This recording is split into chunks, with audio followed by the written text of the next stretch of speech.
but nobody's going to let him in. Yeah, working with a spotter to try and get in there. Couldn't get inside. Thinks it's the left front. Left front, you said, Bill? That's what he believes it is. Okay. But he can't stay low. The spotter said stay low. He can't stay low. Get forward, Pepsi. He's got to get an opening first. All right, he's clear of the pack now. Oh, yeah, after 36 cars or 40 cars past him. Yeah, and by making the green flag Left side stop. cars, guys, at the left side. All right, so Wallace in here. Take a look at her. Look at the right side. Is it okay? Oh, the right side's okay? Down if we get a yellow. Tires, guys. 4 tires. That's how it works with these guys. You almost sometimes have to wait till the last second to make the decision. This is going to be critical for Rusty for this race to stay green, but this is a heartbreak for a guy who still has his sights set on the championship and does not have a win this season. Just one top 5. They're on their way and very disappointed. You know, that just goes to show you when everything falls apart, it really falls apart. These guys can do 12, 13-second pit stops, but it was 18 and a half because they just were not ready, were not coordinated just exactly what they were going to do. And your emotion is gone. I mean, you're more mad than anything else. Those good pit stops, a lot of that's adrenaline, and that goes out the window when you're changing tires under green. Jerry Nadeau is the leader, driving the 10 cars, subbing for Johnny Benson. Did not pit under that last caution. He did stop back at lap 76. But most of the front runners did. Matt Kenseth has passed Tony Stewart for second. So Matt is the closest pursuer, and there's the gap from Nadeau back to Kenseth. And right now, the 97 car, Kurt Busch is on the inside of Tony Stewart, and he is followed closely by Ryan Newman, and smoke coming back down. He does not want above that white line, those dotted lines. 3 wide, no, Ryan wisely backs off. And you're right, Benny. Tony did not want to get moved up above that line. Oh, more contact. More contact. Oh, and now there goes Kurt Busch. He's in Never Never Land. Yeehaw! Man, oh, man. That's what he's saying. Wow. Slippery, tricky track conditions at New Hampshire today. It's going to be survival of the fittest, that's for sure. Under caution at New Hampshire, Tony Stewart's in trouble. Another one bites dust, same exact thing as everybody else. Exactly like Kyle Petty. If we could have just drew a map of Kyle Petty, it would be exactly the same thing with Tony Stewart. 5th place driver in the championship. Was racing in the top 5. And off he went. There we see the top 3, top 4, 5, 6, 7, 8. And Tony Stewart has tried to drive the car back to the pits, but he would not drive properly, and he's in the dirt and angry. Yeah. The angry probably was before the in the dirt thing, though. Stewart, after having problems that included dropping out in the opening laps of the Daytona 500, clawed his way all the way back into the top 5 in points. Again, We sound like a broken record here, but I'm telling you what, this groove is so narrow. And you get into those marbles with these hot tires, there's nothing you can do. And everybody seems to be hitting it about the same spot, Benny. Yep. Let's see. Well, there's a black mark. Where's Kyle Petty's black mark? I think it's on this way. Right there's where Kyle hit the wall before. One more shot. All you got to do is just get the right side outside those white dots. That white line, it will not turn. All right, who's on pit road? Who's going to stop? so Tony out of his car and okay. Just the race leader, it looks like. Jerry Nadeau going to come in. And then some guys farther back in the pack. Dave? And Alan, they of course are off sequence. They stayed out on the last round of pit stops because they only had 22 laps on their tires. Jerry's car running very well on old rubber, so no adjustments at this point. Matt Yoakum?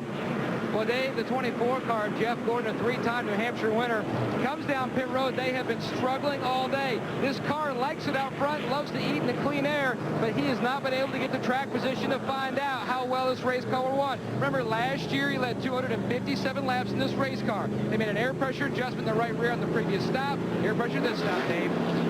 4 tires and fuel for Terry Labonte. The last adjustment they made, water for the driver through the window. Next weekend, a lot of racing action on TNT and NBC. Starts with Bud Hole qualifying for Pocono Friday on TNT. The Busch Series race from Colorado Springs Saturday on NBC. And then the Winston Cup action from Pennsylvania next Sunday here on TNT. Bill? Getting ready to go green here. Wally Mackenzie just told his spotter to tell those guys on the inside, if they show him the courtesy to let him get down, he'll remember it as the race goes along. And Bill, that is so true. I can't count the times I've done the same thing and said, guys, just give me a break here. The problem is these guys are going to be getting real close to each other, getting into the corner. There, I think Matt was probably going to let the two go. Now he's up in that high stuff trying to get back down. But it's so important to have a little courtesy here because of the way the conditions are. Rusty Wallace now on the tail end of the lead lap in 33rd spot after that stop for the cut right front tire we saw earlier. But can he stay there? Oh, Hut Strickland up in that high lane was able to get the car back down. Did not make contact.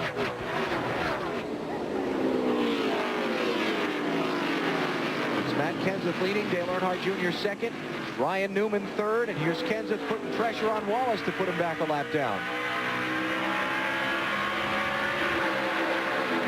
And that's Oh, and Ryan Newman blows by Dale Earnhardt Jr. Man, oh man, it's like something happened to Junior's car. Or he just decided that when Newman got the jump on him, he did not want to tread in that outside lane. That could be. Maybe Newman just looked to the inside. Junior said, I'm not going high. Go ahead, big boy. Yeah. And that's playing on everybody's mind right now. Believe me, there's going to be a lot more courtesy when they get down into turn 3. If there's a guy on the inside, you're not going to see these guys racing hard. They're going to just lift so they can get back behind that car and get down to the bottom of the racetrack. By the way, Tony Stewart, when he left his race car inside of turns 1 and 2, as we watched Junior try to come back on Newman for second. And Newman said, okay, go ahead, Junior. You got position. And that's exactly what I'm talking about. It's going to be a lot like Darlington, Benny, when you just give that guy the inside of the lane and get back tucked in so you can get down to the bottom. Tony Stewart walked from his race car, bypassed the ambulance where he's supposed to take the trip to the care center, and went back into the driver-owner motorhome lot through the back entrance. It's inside of turns 1 and 2. But his team is still working on his car back in the garage area. I believe he's shown up there now, Marty. And no, actually he has now, and you see Greg Ziffidelli talking to Coach Gibbs, and they are working on the car. You can see a lot of damage over here to the car, and fairly significant, obviously, to the right front. They don't know exactly what happened. Zippy, did Tony say anything? Did you get a chance to talk to him? I mean, I don't know. It's frustrating to come here to a place that you love and that we ran good at, and I don't know. The place has got no grip. You can't race on it. The asphalt is coming up all over the place. I think we just got up a little bit out of the groove, but there is no groove. That's the frustrating part. Got in the junk and wrecked a perfectly good race car running in the top 5 all day. That's frustrating. There's nobody that loves this place any more than I do, but there's nobody that probably hates coming here as much as I do right now, just because it's not racing. I mean, you can't pass, you can't do anything, and now the racetrack's coming up. So I don't know what the answer is. I just know that it's frustrating, and you know, you take a chance of hurting a driver like that. I mean, was up out of the groove or up in the second lane, and I don't know. It's just frustrating. You know what I mean? And what do you do? And you don't think it was a contact with Kurt Busch then?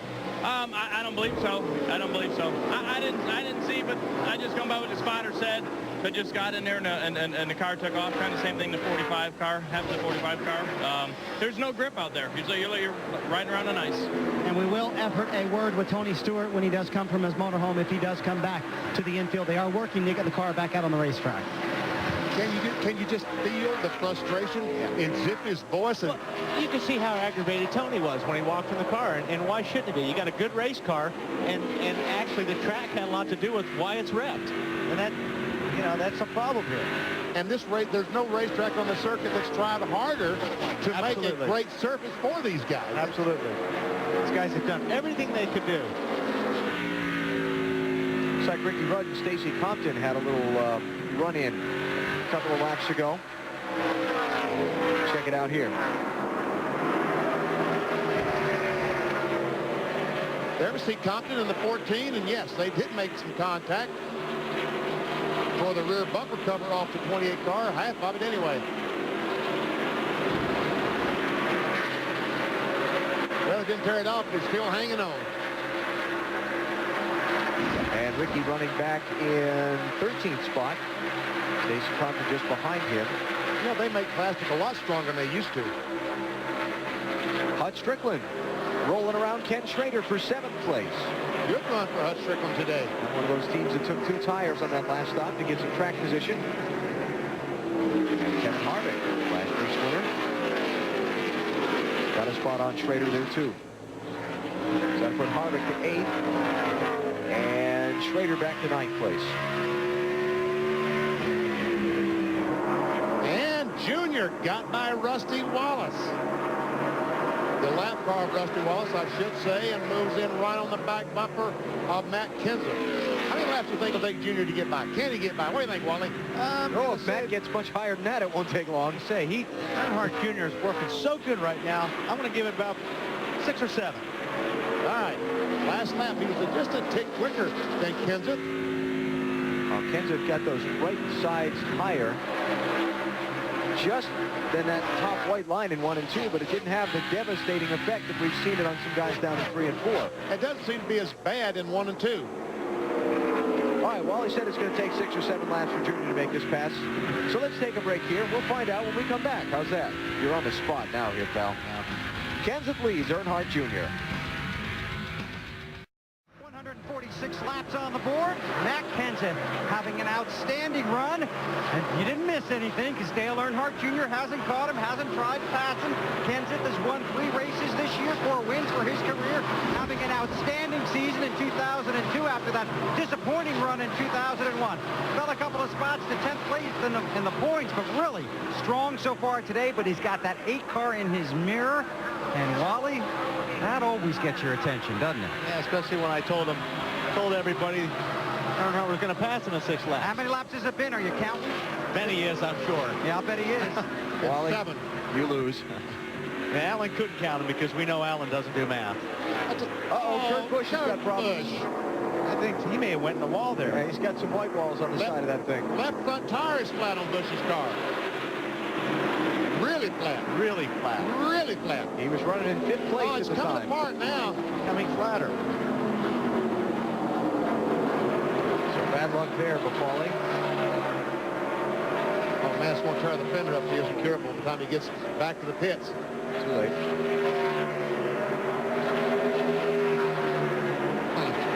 So Kurt Busch goes from 5th place to a lap down, just like that. And we come to the halfway point. There's his crew chief, Jimmy Fennig. Calling out orders. Now, will they change form? My guess is yes, they will. Boy, he's got 3 NASCAR officials there. Dave watching everything. Yeah, you bet they're keeping an eye on him. They already made a chassis adjustment in the rear end. He's torn up the left front pretty bad. The right front from the earlier contact with Tony Stewart, they really didn't complain about at all. Now the guys all having to push the car up here because when the car settles on that left front, of course, they can't get the jack underneath. So they raise it. Now they lift it with the jack, and they will change the left side tires. And for the lead, here comes Dale Earnhardt Jr. by Matt Kenseth. All right, how many laps was I off? It was 9. You missed it 2 laps, See? Wally. That's why I don't gamble. What I thought was interesting about this, though, regardless of which one of these two are leading, they both got 4 tires on that stop, and they didn't have any trouble working their way through the guys that only got 2.